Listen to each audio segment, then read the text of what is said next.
Hi guys, welcome back to my channel. It's Angela, and I got 2 decks in the mail today. I just did an uploading video 1 of the first deck I got in the mail, and then this is for the second deck. Both of these decks are indie decks.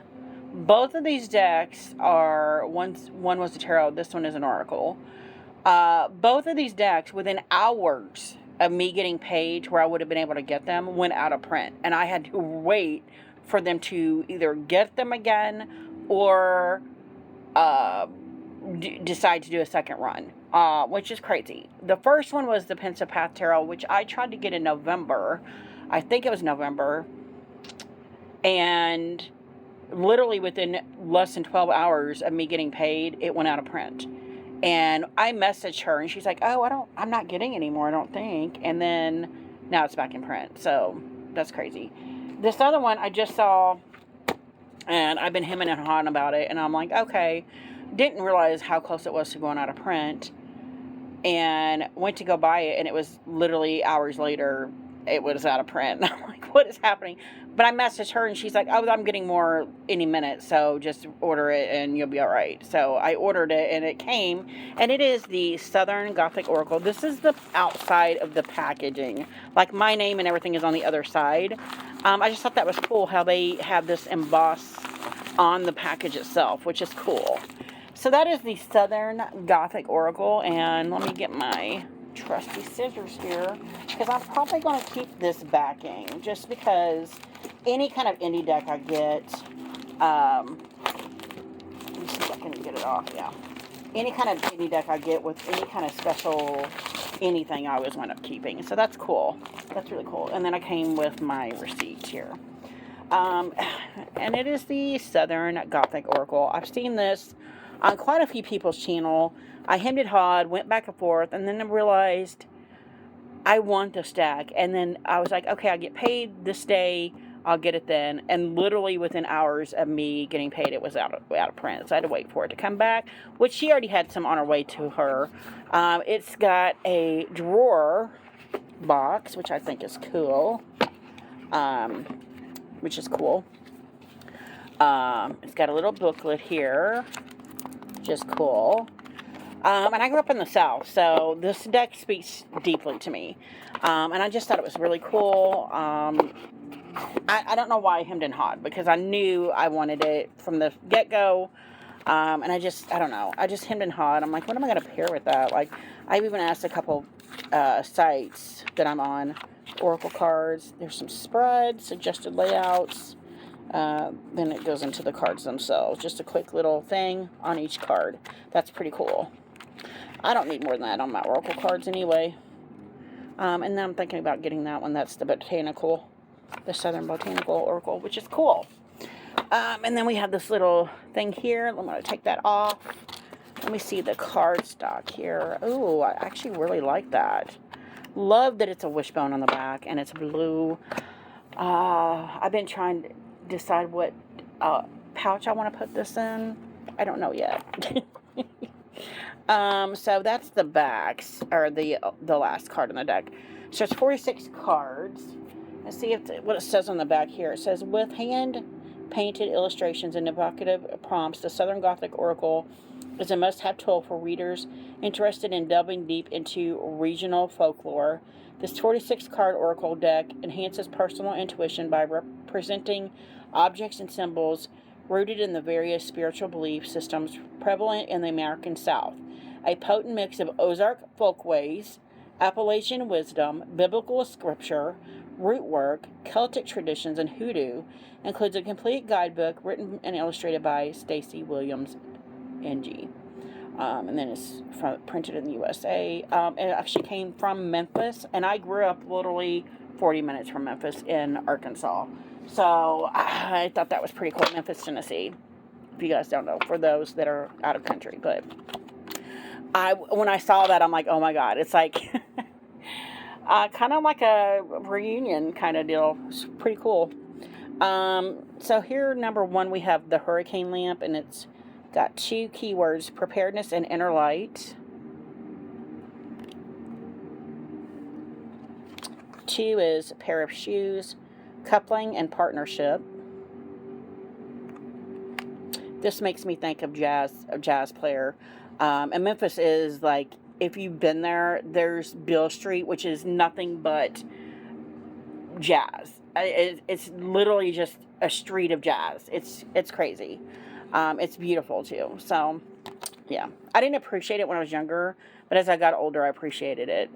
The Salamander Infinity Reinvention. It's card 3.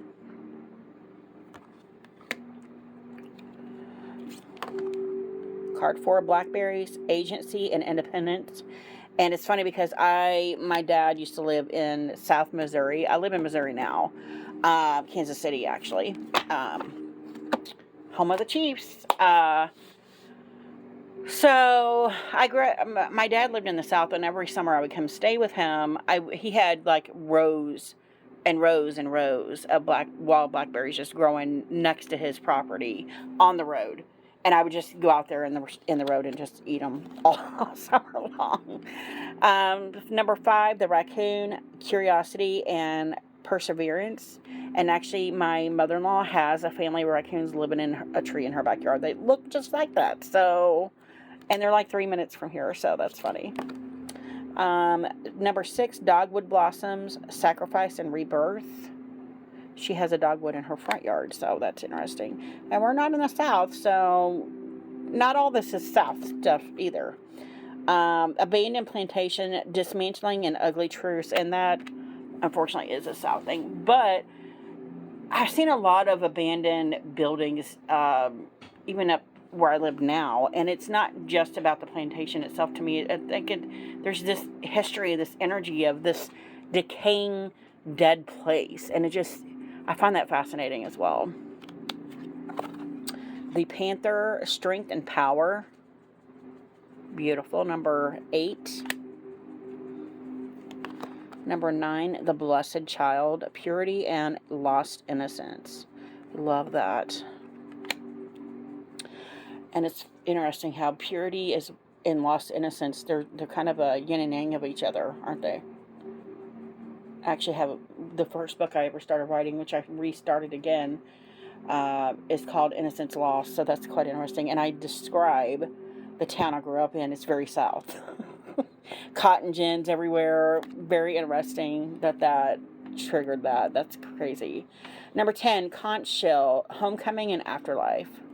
And unfortunately, I didn't grow up around any beaches or shells or anything like that. I grew up near cotton fields as far as that I could see. So I had a little bit of different landscape than this, and I love the ocean. I love seashells. My dad lived in Miami for quite a while, and I spent a couple of summers there, collected a lot of seashells that looked kind of like this, and yeah, for that, this kind of card holds a special place in my heart. Number 11, the Crystal Grotto, Energy and Cosmos. 12, the Peacock, Vanity and Pride. And I saw somebody else do a walkthrough, and they said that where they live, the peacocks just run wild. And I'm like, that would be cool. I live in a city, so there's no peacocks here. Number 13, Nest of Wasp, Teamwork and Order. I have actually got stung in my chest when I was like 13 by a whole slew of wasps. So that, yeah, a little dark for me. 14, Acts, Division and Loosening. Or Lessening. Ooh, 15, Copperhead, the Deception and Bad Influence. I don't like snakes. Especially poisonous snakes. And that is a poisonous snake. 16, the Crow, Dashed Hopes and Mourning. And that's a beautiful, the artwork on this is stunning. 17, Roots, Influence and Support. 18, Blue Moon, Second Chances and Magic. 19, Cowrie Shells, Passion and Feminine Power. That's stunning. I love the colors and the oceany feel to that. 20, Crossroads, Road Opener and Decisions. I love, love, love this card. I don't know what it is. Even when I watch the walkthrough, I'm like, I don't know what it is about this card. It speaks to me deeply. I don't know why. That probably is the tipping point of why I got this deck, to find out why this card specifically is like, yes. I don't know. 21, instrument, self-expression, and speaking truth. And I love that it's a banjo. Love it. 22, the grove, divinity, and awe. That's stunning. 23, the cicada, metamorphosis, and life cycle. And yeah, we have a lot of cicadas or locusts here also in the summer. Crazy. They make the loudest. They're so loud. But at the same time, if I didn't have that in the summer, I would miss it, if that makes any sense. 24, mason jar, mentorship, and protection. I love that. Love it. 25, the bayou, emotions and manifestation. And I will tell you, as much as I hate snakes, for some reason, the bayou and what I was reading on the back of that, the hoodoo aspect of things, always intrigued me. I don't know if it's maybe a past life thing coming through. Something about it always intrigues me deeply. So I've never lived in the bayou, never been around the bayou. I did visit the Everglades. To me, it seems kind of similar.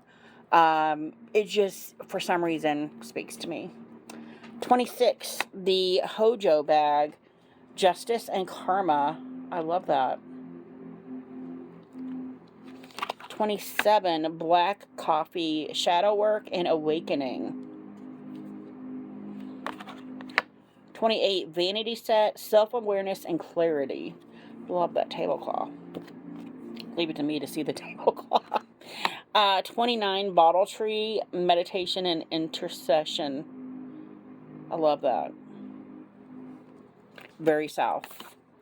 30, kudzu, abundant growth and willpower. And I did not know this was kudzu. I just call it ivy, growing everywhere. There's a lot of it in Arkansas. That grows everywhere, and I didn't realize it chokes everything out. It's stunning to look at, but it's killing everything in the process. Interesting. 31, the opossum, of diversity and plurality. He's so cute. Psalm book, 32, Psalm book, rejoicing and faith. That's quite interesting, because grew up in church also, reading that kind of stuff. 33, Black Eyed Peas, wealth and prosperity. 34, pine cone, third eye and new perspective. Interesting. 35, the horseshoe, luck and chance. Played a lot of horseshoes as a kid. 36, black walnut and discernment and self-worth. I love this card also. Don't know why. It speaks to me deeply.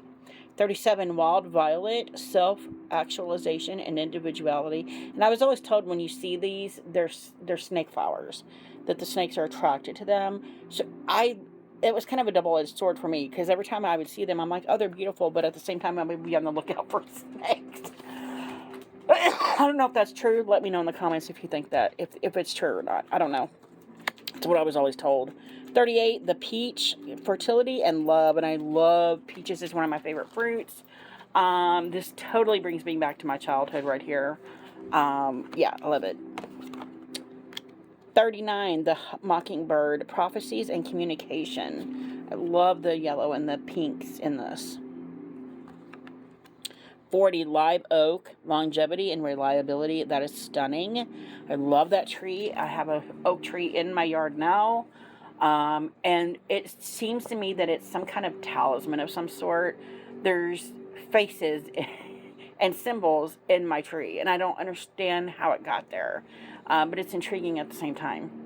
So, yeah, that's weird. 41, altar water, ritual and renewal. I love that. I love the background there and the shadow. 42, the dog, loyalty and belonging. Stunning. The artwork in this is just amazing. 43, the alligator, silence and introspection. 44, armadillo basket, grounding and fierce protection. 45, sassafras, healing and self-care. I love it. I could totally tell you the herb Crafter's Tarot would probably go amazing with this deck. And then 46, cornbread, humility, and generosity. I love it. I love it so hard. Let's shuffle. But shuffles like that, great. Oh, I can get my fingers around it. And it's a little slick to ruffle shuffle. But I think it'll eventually be able to bend it. It's typical oracle size, too. So let's pull a card and see what the deck says. Oh, the alligator threw itself at me. And this totally reminds me of the Everglades. I went there 2 summers in a row for silence and introspection. And it's funny because when I went and we were on those airboats on the Everglades, they would be throwing huge chunks of chickens into the water for the alligators to eat, and they would come up right up to your feet and just eat the chickens. It was creepy, but at the same time, you didn't want to move. You wanted to stay silent and just be in the moment, and I totally get that with this card. Silence and introspection, and my card of the year is the Hermit, so that also speaks to that. Let's see what's number 43. We got the alligator, and it says, silence and introspection. American alligators, although once endangered, are common across the southeastern United States. There are over 1 million in Florida alone. These ancient creatures live in freshwater environments such as swamps, bayous, wetlands, or any brackish water. The holes alligators build to lurk and play an important role in ecology, increasing plant diversity and providing habitat for other animals. Although the mothers are nurturing to their young, in general, alligators are solitary, preferring to hunt and sunbathe alone. Being alone can lead to introspection and renewal, but too much isolation can bring with it a kind of slowness or stagnation, and that's where I've been the last few years. I've said this many times. The alligator card represents the silence that comes with solitude, which, like the swamp, can be a place of great fertility. Be careful not to hide away for too long in the depths. We humans are social creatures, and we need each other to thrive. Will your isolation ultimately lead to something positive? Wow.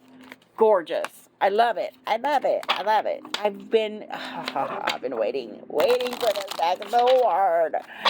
I love it. So this is the Southern Gothic Oracle. Yeah, if you guys have any questions, comments, concerns, don't hesitate to comment below. If you like this video, give me a thumbs up. If you want to see more, please subscribe. And don't forget to hit that notification button so you're alerted to any future videos. And y'all have a good night. Bye.